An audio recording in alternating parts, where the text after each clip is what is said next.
Be Friends, hari ini semoga semuanya sehat dan tetap bersemangat ya. Welcome to the Be Zone, apalagi kalau bukan yang ditunggu-tunggu Listen to the Be, sebuah program yang akan mengajak Be Friends untuk kita berbincang-bincang, mengupas sebuah materi pembicaraan yang seru tentang hal-hal yang sangat penting untuk Be Friends ketahui dan juga antisipasi ya. Di episode kali ini, sebelum saya langsung membeberkan apa sih topiknya, apa sih yang akan kita bicarakan, dan siapakah narasumber hebat dan keren yang sudah kita undang kali ini di Listen to the Beat, saya ingin mengucapkan alhamdulillah dulu nih. Kemarin kita sudah melewati pergantian tahun yang lancar jaya, baik-baik saja alhamdulillah. Semua terkendali, aman terkendali, kondusif. Namun kita tidak boleh lengah, Be Friends, karena situasi aman yang tercipta ini tidak lain tidak bukan adalah kerjasama yang begitu baik dari masyarakat dan juga bapak-bapak dari pihak kepolisian serta seluruh elemen yang tentunya punya keinginan dan cita-cita yang sama untuk menciptakan kehidupan yang berlangsung adem ayem ya. Tapi sekali lagi kita tidak boleh lengah, apalagi ada satu hal yang belakangan ini sepertinya membuat kita melihatnya sepertinya sudah tidak seperti dulu, tapi ternyata masih ada. Nah, kali ini di Listen to the Beat kita akan berbincang soal tidak bolehnya kita lengah karena bahaya terorisme masih ada. Kayaknya sudah jarang didengar ya, tapi bulan Desember sekitar tanggal 7 kalau nggak salah ya, tahun 2022 di Astana Anyar ini masih ada dan ada lagi aja ya bom bunuh diri, aksi bom bunuh diri. Oke, kita akan ngobrol soal bahaya terorisme yang masih ada dan kita tidak boleh lengah. Ada seorang narasumber yang sudah kita undang begitu spesial kali ini di Listen to the Beat. Kita sapa dulu. Assalamualaikum warahmatullahi wabarakatuh. Waalaikumsalam warahmatullahi wabarakatuh. Bang Nasir Abbas. Beliau ini adalah pengamat terorisme dan juga beliau adalah mantan teroris Jamaah Islamiyah. Namun saat ini sudah menjadi mitra Polri dalam pencegahan dini dan penanggulangan radikalisme dan juga terorisme. Apa kabar? Baik, alhamdulillah, terima kasih. Siap, kita ngobrol-ngobrol nih. Karena pertanyaan saya akan mewakili kekepoan masyarakat nih. Ya. Jadi pasti gini, itu.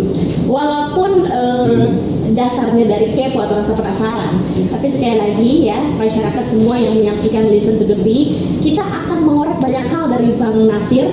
Namun ini sekali lagi untuk membuat kita lebih waspada, lebih antisipasi lagi ya. Kalau berita yang kita lihat, kemudian informasi yang masyarakat bisa dengan mudah dapatkan lewat membrowsing soal seorang Nasir Abbas, banyak sekali informasinya. Tapi saya pengen dengar langsung dari Bang Nasir nih. Iya, boleh. Silakan. Bang Nasir ceritakan sedikit sebenarnya Nasir Abbas ini siapa sih? Iya, terima kasih. Jadi saya ini anak Melayu. Anak Melayu. Ya, ketemu Ustaz Abu Bakar Bashir tahun 85. Oke. Umur saya 16 tahun. Waktu itu masih umur 16 tahun. 16 tahun, ya begitu. Di Malaysia. Karena memang saya tinggal di Malaysia, di Malaysia. Nah, Ustaz Abu Bakar Bashir datang ke sana, kemudian kita perkenalan, ya sehingga kemudian hasil dari pertemanan ini perkenalan tahun 87.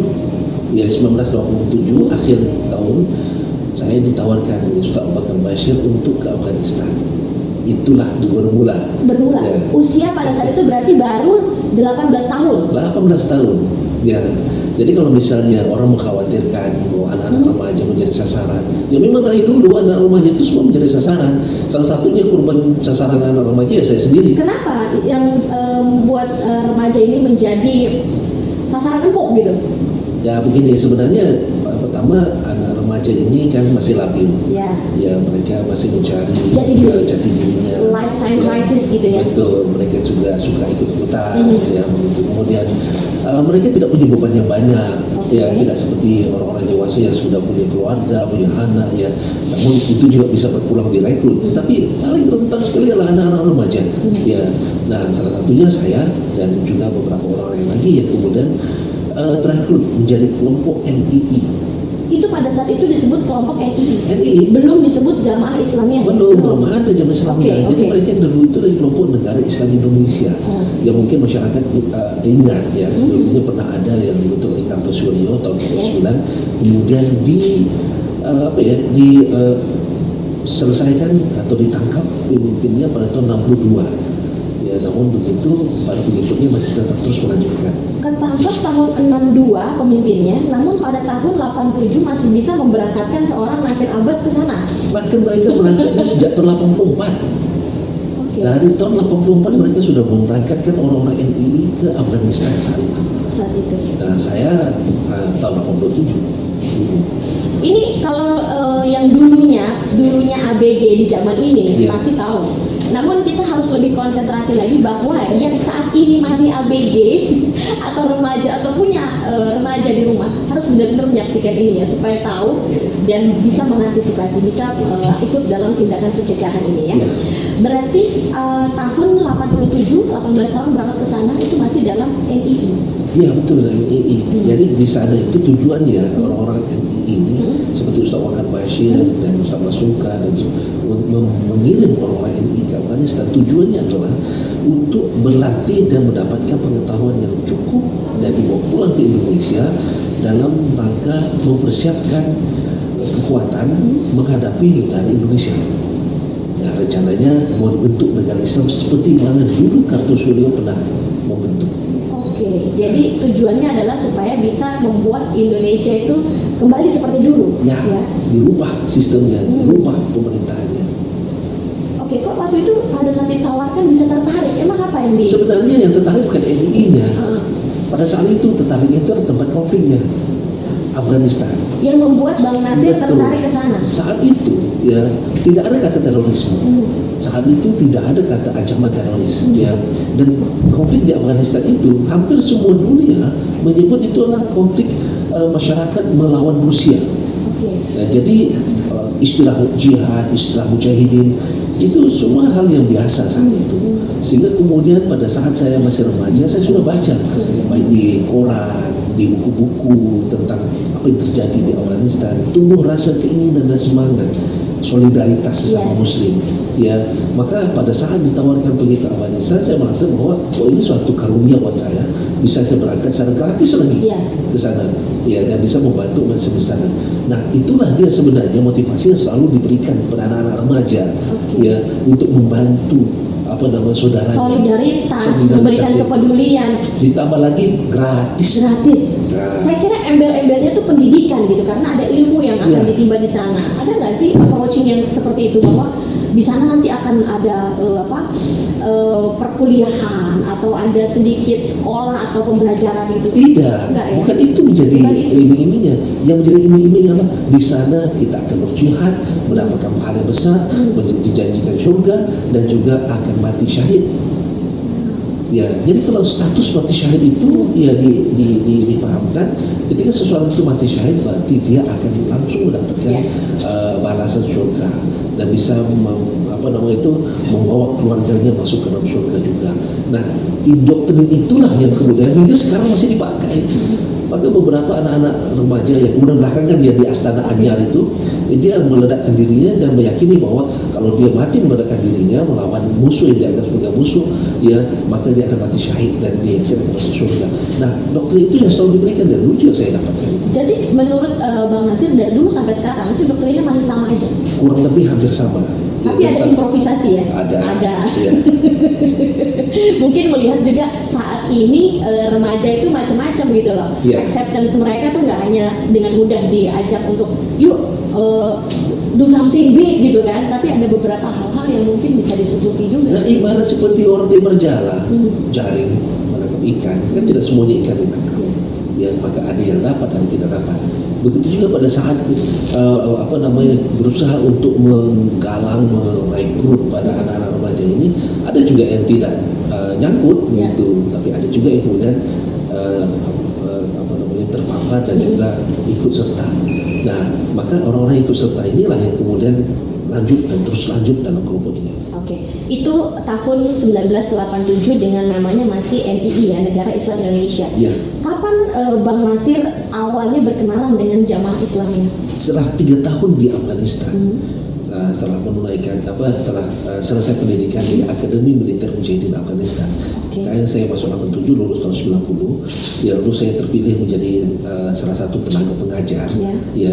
Nah, setelah saya mengajar setelah 2 tahun, yaitu pada awal tahun 93, ya saya kemudian ditawarkan untuk memilih ya antara 2 pimpinan besar. Ada pilih Abdullah Sungkar atau Ajeng Mas Duki. Rupanya mereka para pimpinan tertinggi ini konflik. Ya, sehingga kemudian Ustaz Abdullah Sungkar dan Ustaz Bakar Bashir mengambil keputusan keluar dari NII dan membentuk satu kelompok baru. Dan itu ditawarkan kepada anggota NII yang lain semuanya, baik yang ada di Afghanistan, Pakistan, Malaysia, Singapura, kemudian di Indonesia. Sehingga akhirnya semua anggota NII itu ada yang berpihak kepada Ustaz Abdullah Sungkar dan Ustaz Bakar Bashir.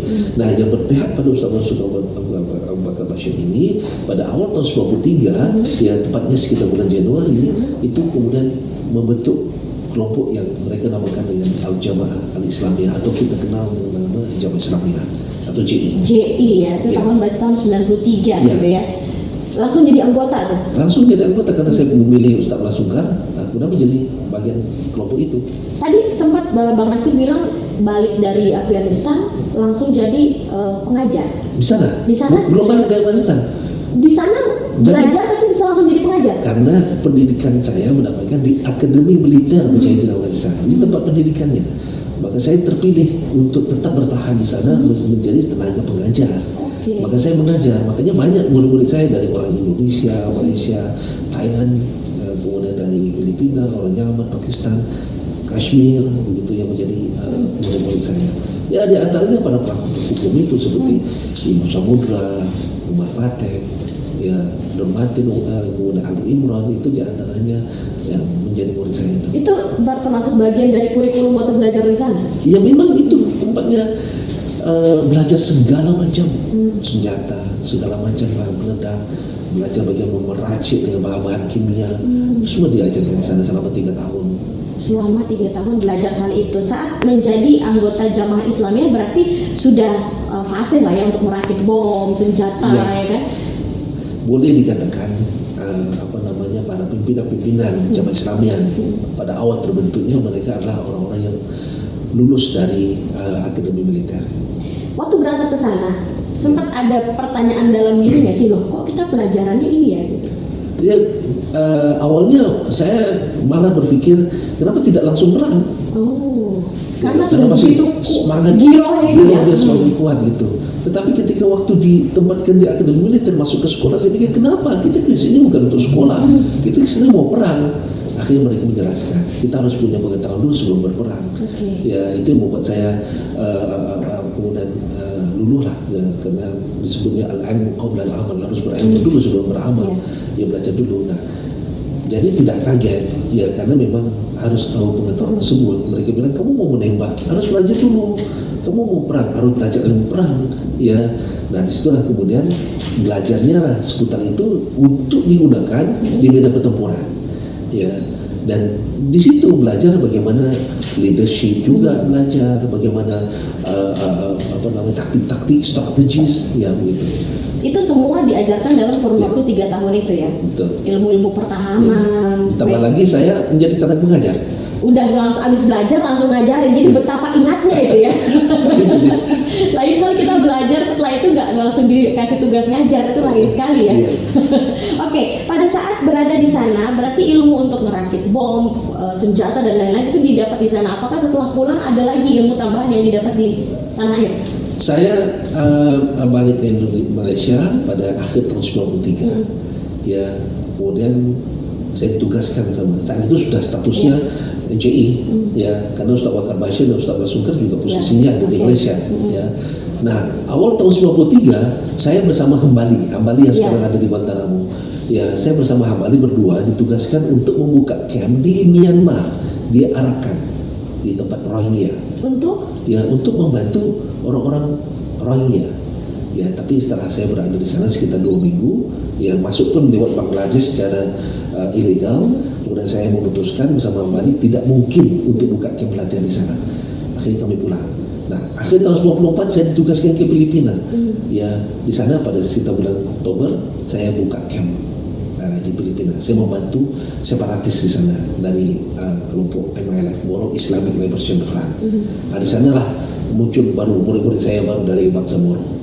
Itu tahun 94. 94. Nah, dari situ camp saya terus berkembang sampai tahun 94. Pada tahun 98 JI membuka pendidikan Akademi Militer Jamaah Islamiyah di Filipina. Jadi JI buka sendiri lah Buka ya. sendiri di sana. Oke. Dan itu aktif sampailah saya tertangkap. Dan itu udah banyak sekali murid yang ditelurkan dari situ ya. Waduh, banyak lah. Banyak. Ratusan. Oke, waktu di JI doktrinnya masih sama ya? Ya. Belum ada perubahan doktrinasinya ya? Masih sama bahwasanya gerakan ini untuk Menegakkan negara Islam di Indonesia. itu aja garis besarnya Ya, pokoknya itu. ya. Benar nggak sih dulu tuh anggota JI didoktrin untuk memusuhi polisi, terus berusaha untuk kalau bisa polisi itu sasaran empuk untuk dibunuh, dilukai, ada nggak seperti itu? Presiden saja dikafirkan. Oke. Ya, jadi semua para pembantu pemerintah semua kafir, menterinya, ASN-nya, apalagi aparat, polisi, tentara itu semua kafir. Ya, dan disebut sebagai tauhid ataupun musuh Allah. Gitu lah. Hanya tinggal kapan waktunya untuk melakukan aksi tersebut. Ini yang berbeda keputusan. Ya, di mana, ke siapa. Gitu. Oke, ini Bang Nasir ini berarti orang yang sudah sangat benar-benar paham betul ya. Selain direkrut menjadi anggota, kemudian juga diberi tanggung jawab untuk mengajar sampai buka camp dan lain sebagainya. Ini luar biasa. Boleh nggak Bang Nasir kasih beberapa bocoran atau clue ya pola yang dilakukan oleh para teroris dalam merekrut anggota? Apa yang mereka lihat? Karakter orang seperti apa? Apakah semuanya bisa? Tinggal bagaimana nanti pendekatannya gitu. Ya, sebenarnya perekrutan itu bermula dari mindsetnya, pemikiran. Nah, pemikiran ini bisa dimulai dari pendidikan. Ya, mereka sejak dari kecil, dari PAUD sudah diajarkan bahwa pemerintah ini kafir. Itu sudah ada dimulai beberapa sekolah-sekolah yang mereka bangun. Ya, sampailah sekolah-sekolah yang tingkat SD, SMP, SMA. Ya, itu pemahaman tersebut diberikan. Jadi anak-anak ini dia sudah merasakan bahwa ini pemerintah tidak benar karena pemerintah bukan negara Islam. Ya, itu sudah dimasukkan. Itu jalur pendidikan. Jalur lewat jalur pendidikan ya. Iya ada. Ya makanya kita pemerintah harus ekstra memberikan perhatian ya, kemudian menegaskan bahwa semua sekolah-sekolah harus mengikuti aturan pemerintah. Banyak nggak di Indonesia sekolah-sekolah yang kiranya indikasinya ke sana? Ya, saya tidak bisa menyebut banyak, tapi ya ada. Ya, sehingga sempat BNPT ya mengeluarkan daftar ya nama-nama sekolah tersebut. Ya begitu. Nah, kemudian selain dari jalur pendidikan, mereka juga masuk kepada jalur sosial. Ya, jalur sosial itu seperti kegiatan-kegiatan kemanusiaan. Ya, kemudian mereka mengatasnamakan membela umat Islam di Palestina, membela umat Islam di Yugur dan lain-lain. Ya, itu juga mereka gunakan dalam rangka untuk mengajak menumbuhkan rasa solidaritas orang. Ya, sehingga orang merasa bahwa wah, umat Islam tertindas, umat Islam dizalimi. Nah, di situ juga terlihat siapa yang kemudian punya hasad dan keinginan simpati pada hal tersebut. Terpilihlah orang-orang ini. Yang berikutnya adalah dari jalur pertemanan. Ya, jalur pertemanan itu lebih mudah. Ya, karena anak remaja apalagi suka ikut-ikutan. Cobalah. Jalur ya, pertemanan ya, jadi ada teman ya begitu. Nah, berikutnya dari jalur keluarga diwarisi, bapaknya kemudian mengajar pada anaknya, anaknya melanjutkan, bapaknya di penjara, anaknya merasa bapaknya dizalimi, jadi melanjutkan begitu. Kemudian juga dari jalur penyebaran faham atau penyebaran maksud saya itu tentang ajaran agama.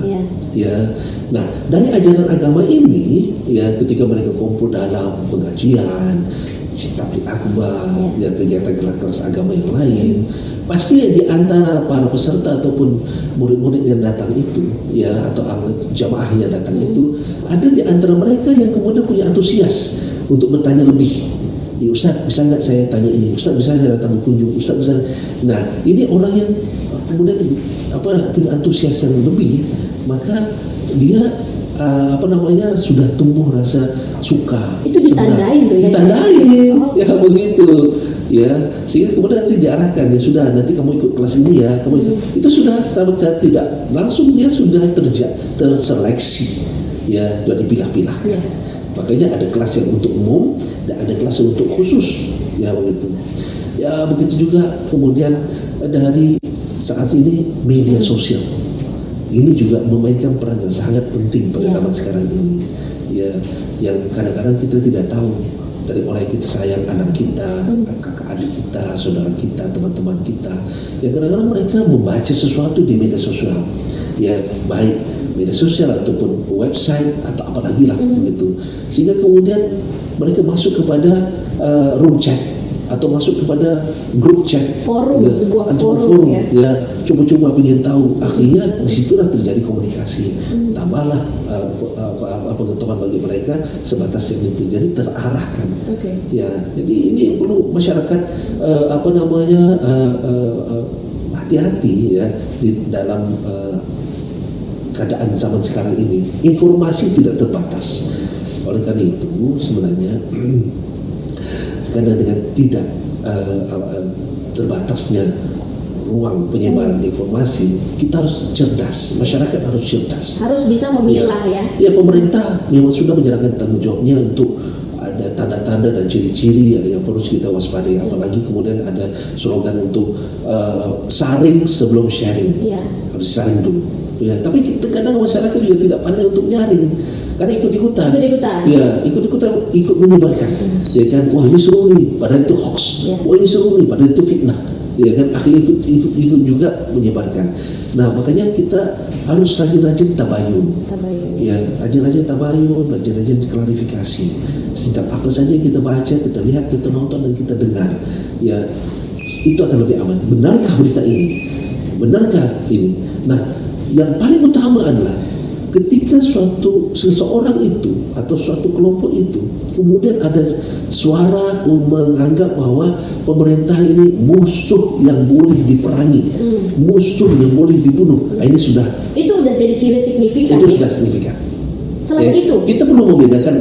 Kadang-kadang mereka menggunakan jalur anti rezim, jalur politik. Wah ini presiden tidak baik, presiden tidak Islam, ya presiden anti Islam, bahasa-bahasa seperti itu. Sebenarnya ada orang ya yang dia memang anti rezim, tapi tidak anti NKRI. Tapi kalau dia sudah anti NKRI, sudah pasti dia anti rezim. Tetapi mereka pada kelompok ini ya kadang menggunakan jalur anti rezim dulu, lalu kemudian baru diarahkan kepada anti NKRI. Contoh postingan itu kayak gimana, Bang Nasir? Sebentar contoh. Ini pemerintah menzalimi umat Islam. Nah, ini kan menganggap bahwa pemerintah ini menzalimi umat Islam. Kalau kita percaya, berarti kita sudah termakan. Nyatanya pemerintah kan tidak menzalimi umat Islam. Apa bukti pemerintah menzalimi umat Islam? Kita masih bisa ibadah dengan bebas, banyak masjid yang dibangun. Kemudian ada suara-suara Indonesia atau aparat mengkriminalisasi ulama. Itu juga fitnah, itu tidak benar. Ya, kita ini negara hukum. Aparat penegak hukum ini menangkap seseorang itu seperti saya dulu pernah ditangkap, itu karena berdasarkan alasan yang begitu jelas ya. Jelas itu ada pelanggaran hukum gitu ya. Itu bukan barbar gitu kan. Tetapi mereka sengaja menggunakan isu-isu tersebut itu meraih simpati masyarakat atau menggalang masyarakat ini supaya sama-sama mari kita benci pemerintah. Begitu. Ya. Nanti arahnya kemudian kalau sudah benci pemerintah, ada yang tersaring lagi menjadi benci NKRI. Kenapa? Kita harus rubah sistem ini menjadi sistem Islam. Begitu. Kalau cuma sekedar ingin merubah sebuah negara untuk menjadi negara yang sesuai dengan keinginan mereka, kok caranya tuh nggak dengan cara yang lain gitu loh? Kenapa harus ngebohong, ya kan, ngebunuh? Ya, ini di antara mereka satu ada yang sumbu pendek. Satu lagi karena meyakini wajib. Ya, jadi ada beda-beda pendapat. Dan sumbu pendek ini kelompoknya bilang nanti dulu belum, tapi kemudian karena dia sudah terdahulu untuk marah dan di jalan sendiri, ada seperti itu. Tapi ada juga kelompok ini meyakini saat ini adalah fardu ain wajib untuk kita melawan pemerintah. Buktikan imanmu dengan melakukan sesuatu. Jadi ini menjadi sebuah suatu kewajiban sehingga kemudian mereka melakukan aksi. Maka banyak sekali kelompok di Indonesia ini. Ada JI, ada NII, ada JAD, JAT, kemudian ada JAD Indonesia Timur dan macam-macam lagi yang begitu. Beda-beda kelompok, beda caranya, kemudian beda keputusannya. Ada yang nanti dulu, ada yang mau segera begitu. Ada yang melihat tunggu momennya, ada yang kemudian yang penting satu orang juga bisa jalan. Seperti Astana Anyar itu kan, yang penting dia sendiri, dia nggak mengajak kawan-kawannya, walaupun dia dulunya dalam kelompok JAD, dia dulunya kelompok JAD, tapi dalam melaksanakan aksi di Astana Anyar dia tidak melibatkan kawan-kawannya. Dia pakai istilah lone wolf ya, jalan sendiri, dan itu tanpa ada konsultasi atau diskusi atau persiapan dulu dengan kelompoknya. Karena memang dia punya kemampuan untuk buat bom. Itu yang berbahaya ya. Ya, sudah punya kemampuan buat bom, pikirannya memang arah ke situ. Yang berbahaya itu adalah aksi yang dilakukan sendirian, karena kalau dengan bersama-sama ini juga mungkin lebih bisa tercium oleh kepolisian kan. Bersama bisa komunikasi. Betul, tercium komunikasi itu, tapi kalau sendiri ini yang begitu mengancam ya, berbahaya ya. Ya. Itu Bang Nasir melihat fenomena ini seperti apa nih? Sudah berani jalan sendiri ya kan? Dan yang disasar itu bukan lagi kalau dulu kan tempat keramaian, hotel, klub, dan lain-lain, atau mungkin jalan raya. Nah sekarang ini yang disasar adalah markas kepolisian. Kenapa sekarang bisa ke arah sana dan kok jadi se-ekstrem itu sih? Ya memang polisi dianggap sebagai musuh, ya, musuh yang menghalangi perjuangan mereka.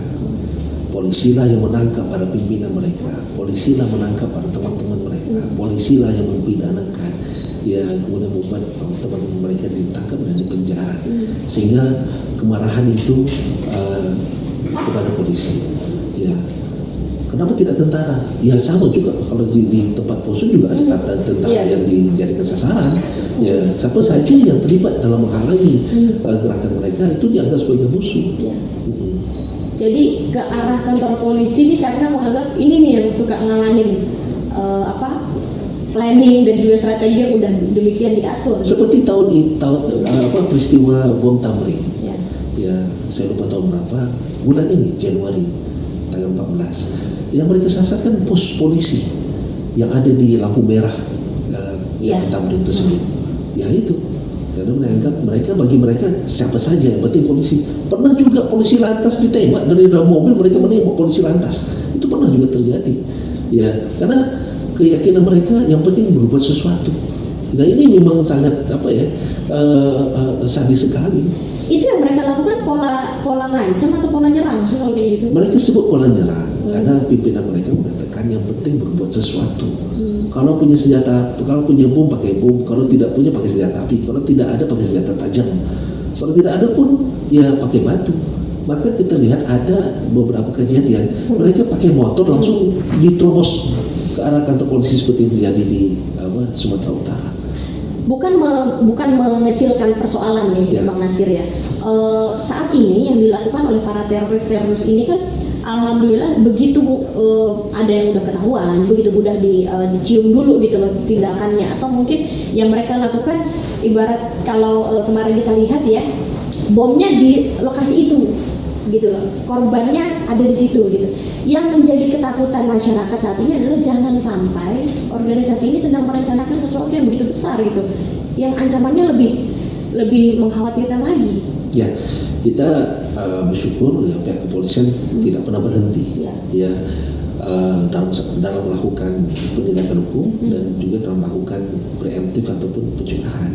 Ya, dalam melakukan tindakan hukum, jaringan kelompok ini terus dipantau dan terus dikejar.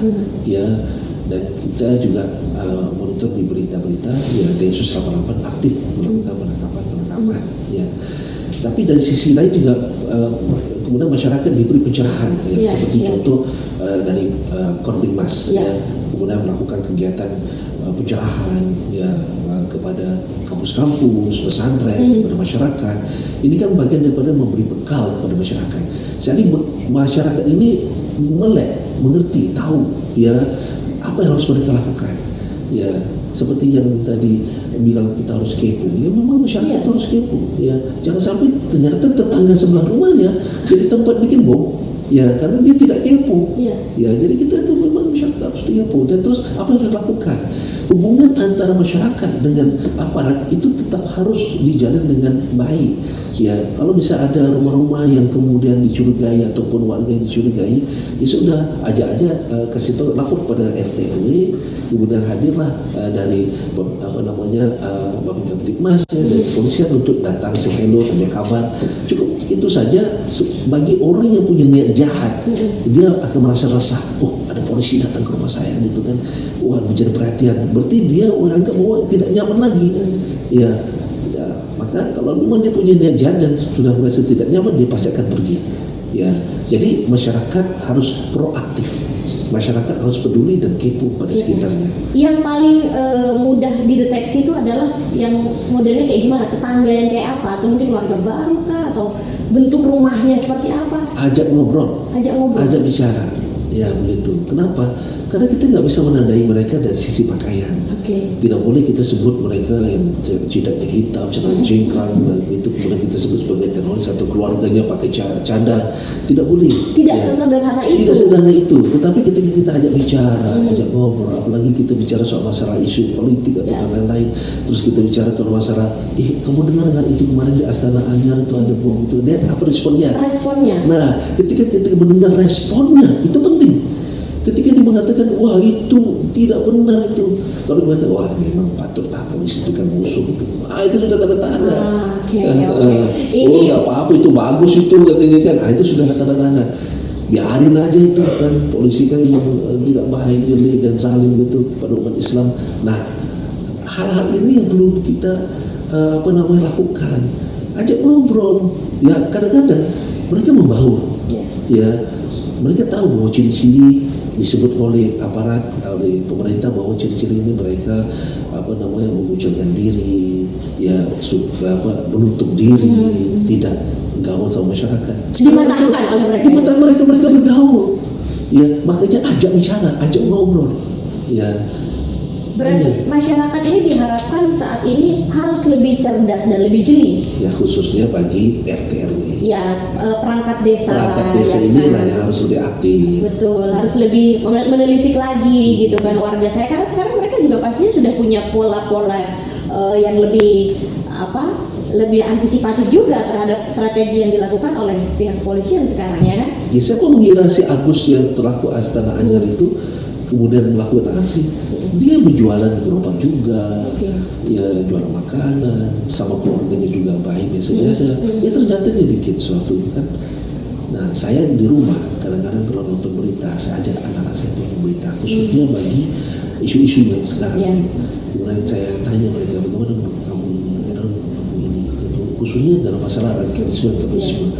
Karena saya juga khawatir anak saya jangan sampai bapaknya ini keliling kemana-mana menyampaikan tentang bahayanya radikalisme dan terorisme, ternyata anaknya terpapar dari HP. Wah. Begitu kan? Nah, ini perlu kita tandai. Berarti dalam lingkup kecil, katakanlah dalam lingkup keluarga aja itu harus ada semacam obrolan-obrolan ringan yang tujuannya lebih ke screening, determine gitu loh. Nggak ada paparan ini ya berarti gitu. Ayo memastikan ini semuanya aman dan nggak terpapar itu di dalam rumah gitu ya. Berarti masyarakat ini saat ini harus benar-benar menyadari, Bang Nasir, dari obrolan kita ini, saat ini penyebaran informasinya juga pastinya akan ada perbedaan yang jauh di saat dulu tahun 87 sekian sampai 90-an eranya Bang Nasir pada saat itu dengan sekarang otomatis berbeda sekali. Ya, apa ciri-ciri atau mungkin apa trik atau kiat yang bisa dilakukan oleh setiap individu untuk mengcounter dirinya dari hal ini? Zaman sekarang informasi bisa kita dapatkan lewat HP kita, ya artinya kita tahu terorisme itu apa bahayanya. Itu semua tulisan ada di internet, ya. Jangan sampai kita termakan fitnah yang mengatakan bahwa terorisme itu tidak ada. Pemerintah ini sengaja menciptakan terorisme. Kemudian terorisme itu sengaja mengarahkan kepada Islam. terorisme ini konspirasi. Iya. Kalau kita percaya itu, berarti kita sudah terbawa arus mereka. Jadi cerdas lah, Kita baca lah, udah- cari tahu. Ini semua kenyataan. Iya. Benda itu ada dan itu terjadi. Ya, maka kalau misalnya pemerintah ataupun ada kegiatan-kegiatan seminar, hadir, datang, gitu, ikuti. Kalau misalnya ada Zoom yang membicarakan tentang masalah terorisme, ikut Zoom tersebut atau baca sendiri. Jadi masyarakat itu harus proaktif, jangan menunggu dari pemerintah. Pemerintah memberikan fasilitas informasi semua, kita yang harus cerdas untuk mencari tahu. Jika kita tidak mencari tahu, ya maka disitulah celah bagi mereka, Iya. karena kebodohan kita, kemudian mereka menjadikan celah untuk mempengaruhi kita. Karena kelengahan kita itu ya. Kelengahan kita dan kurang pengetahuan kita. Jadi carilah, jangan lagi menganggap bahwa ini konspirasi, bahwa ini jelas ada, terorisme itu ada di sekitar kita, dan itulah ancaman bahaya bagi kita. Maka segeralah mempelajari dan mencari informasi tentang hal tersebut. Jangan sampai kita ternyata nggak sadar kalau kita kok sudah sepaham gitu. Itu yang bahaya malah. Itu dia. Bisa nggak sih kayak gitu? Bisa jadi, dikala kemudian kita percaya, mereka bilang, wah aparat ini adalah anti-Islam, terus kita telan bulat-bulat. Pemerintah ini mendiskriminasi umat Islam. Ya, ketika kita kemudian tidak mendapatkan second opinion, dan kita tidak mau cari second opinion, pendapat-pendapat yang lain, Tabayun tadi. tabayun dan klarifikasi, akhirnya kita terbawa dengan Ya. apa yang mereka harapkan. Dulu waktu saya zaman Islamiyah, memang ada operasi menyebarkan informasi yang keliru, operasi menyebarkan informasi tentang pemerintah ini tidak baik, tidak bagus begitu. Lewat Macam-macam. baik selebaran, tulisan, ceramah, Kajian. apalagi zaman sekarang dengan media sosial, broadcast bisa kita sebarkan. Ya seperti menebar jalan begitu. Yang saya takutkan nih Bang Nasir saat ini adalah ada yang mengatakan bahwa para teroris ini sedang menghasilkan banyak sel-sel tidur, ya, yang artinya sel-sel tidur yang bisa setiap saat dibangkitkan untuk seketika menjalankan sebuah aksi gitu. Itu benar nggak sih, Mas? Benar, ya. Maka sel-sel tidur ini ketika kemudian aktifnya aparat kepolisian melakukan penangkapan dan pengungkapan, maka sebagian dari mereka kemudian tiarap dulu, ya, kemudian mereka menahan diri dulu, Hold ya, dulu. gitu, ya, sehingga kemudian mereka mencari momen dan waktu. Ya memang pada awal-awal kejadian seperti peristiwa yang Astana Anyar semua pada ketat. Nanti kemudian ketika meredam mereka mulai melakukan sesuatu. Ya itu benar, makanya ya sel-sel tidur ini ya masih ada dan patut kita khawatirkan. Kita berharap ya aparat kepolisian segera mengungkap sel-sel tidur ini. Dan jangan sampai sel-sel tidur ini ya menjadi bertambah dengan keterlibatan kita ataupun terpaparnya kita. Jangan sampai. Kita menambah jumlah selnya, Kita Bang. jumlah selnya. Jangan sampai. Jangan sampai ya. Iya, jangan sampai. Nah, Bang Nasir, sekarang yang harus masyarakat ketahui adalah apa cara yang paling simple dan paling sederhana yang bisa dilakukan oleh masyarakat untuk membendung penyebaran ini. Misalnya, katakanlah contoh apa, kerjasama masyarakat dengan kepolisian yang begitu solid, yang paling ampuh lah untuk mencegah semua ini meluas, bahkan kalau bisa meniadakannya gitu. Mungkin nggak sih ditiadakan? Bisa kan? Ya, But it's too big mungkin. karena ini berangkat dari dasar paham. Ya, paham itu sulit untuk hilang. Dan aksi yang serupa ini sebenarnya sudah terjadi sejak zaman wafatnya Nabi Muhammad. Dari zaman dahulu. Paham dari kelompok ini pada zaman dahulu itu disebut dengan kelompok Khawarij. Khawarij ini adalah orang-orang yang anti pemerintah. Mereka Muslim, pemerintahnya Muslim, ya, bahkan masih statusnya sahabat-sahabat, ya.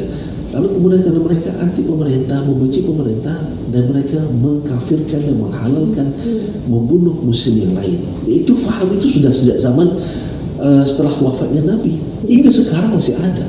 Nah, begitu juga paham bahwa pemerintah ini adalah pemerintah kafir karena tidak melaksanakan hukum Islam. Maka paham itu ya bukan paham yang baru. Dari paham tahun 49 Kartus Wiryo membentuk negara Islam hingga sekarang masih ada. Jadi kalau orang bertanya bagaimana cara menghentikannya, ya memang sulit untuk menghentikan. makanya kita butuh ya keseimbangan dalam operasi penegakan hukum dan operasi pencegahan. Ini harus berjalan bersama ya. Nah, polisi juga tidak mungkin akan berhasil dalam menjalankan tugasnya tanpa dibantu oleh masyarakat ya. Makanya masyarakat harus peka, masyarakat yang menjadi mata dan telinganya polisi, masyarakat yang kemudian yang lebih dekat dan lebih mengetahui persekitarannya. Jika ada hal-hal yang aneh-aneh, orang-orang yang kemudian bahasa-bahasanya anti pemerintah dan kemudian membolehkan membunuh, ada ustaz-ustaz atau penceramah atau siapapun yang kemudian mengajak untuk melakukan sesuatu kriminal ya, bahasa menumpahkan darah, itu karena yang lebih tahu kan masyarakat. Kalau masyarakat kemudian tidak melaporkan kepada kepolisian, bagaimana polisi bisa tahu ya begitu ya. Maka tidak boleh kita toleransi dalam hal tersebut ya. Di saat kita mendengarkan sesuatu langsung aja segera laporkan. Jadi sikap cepat respon dari masyarakat ini dan melaporkan pada pihak kepolisian, ya paling tidak kepada RT RW-nya paling dekat itu ya, lalu RT RW-nya melaporkan kepada aparat setempat, itu akan lebih cepat kita akan bisa membendung. Yang jadi persoalan ini kan kadang-kadang kalau muncul kejanggalan di lingkungan sekitar rumah kita nih, apa yang ingin kita laporkan itu biasanya kan ada rasa sungkan ya. Masih kita ngelaporin tetangga kita sendiri sih, padahal kita sudah tahu itu hal yang janggal gitu. Ya, itulah dia kita punya budaya kita sebagai orang timur ya. Sungkan, bekewo gitu kan, gak enak lah kan. Namun dalam hal ini jika kita kemudian menuruti ya, ini menyangkut masalah hukum, ini menyangkut masalah pidana, ini menyangkut masalah nyawa ya, maka kita tidak boleh toleransi hal tersebut, harus segera, karena itu juga jangan-jangan nanti akan menjadi bahaya kita. Dia bikin bom sebelah rumah kita, bukan kita menjadi sasaran ya, di sasaran tempat lain, tetapi ketika dia bikin ternyata meledak sendiri. Apa kita nggak menjadi ancaman, tidak menjadi maksanya? Apa yang paling kelihatan Bang Nasir kalau tempat itu dijadikan tempat bikin bom? Kita tidak tahu, susah itu. Susah ya? Maka oleh karena itu harus aktif dalam peduli dan kepo pada sekitarnya. Soalnya kalau rumah dijadiin tempat bikin kue, kita bisa nyium aromanya. Oh ya, ini kayaknya pastry atau bakery nih. Kalau bom ini nggak ketahuan ya, tanda-tandanya apa gitu kan? Ya, pernah dulu peristiwa bom Bali dalam mempersiapkan bahan peledak, itu sempat sebagian meledak sendiri di Bali itu. Ini cerita dari Ali Imran. Ketika meledak, ya kemudian keluar asap, masyarakat sekitar itu hanya mengira, oh ini seperti ledakan petasan, jadi dibiarin saja. Apalagi yang dari rumah itu dengan berani bilang, oh nggak ada apa-apa, ini ledakan biasa saja. Ya sehingga kemudian mereka membiarkan. Ya, padahal sebenarnya itu tempat membuat bom. Ya Ali Imran bilang ini kalau misalnya masyarakat kemudian datang mau lihat ke dalam, mati kita begitu. Nah itulah dia pentingnya ya, untuk kita kenal siapa sih tetangga kita sebelah ya, apa kerjaannya dia, bagaimana keadaan keluarganya dia ya. Paling tidak kita bisa menyelamatkan kalau misalnya dia bukan teroris, ternyata dia tidak punya makanan di rumah, ternyata anaknya itu kelaparan, ya kita bisa bantu juga. Begitu, itu keuntungan dari kalau kita kepo dan respon peduli dengan sekitar kita ya.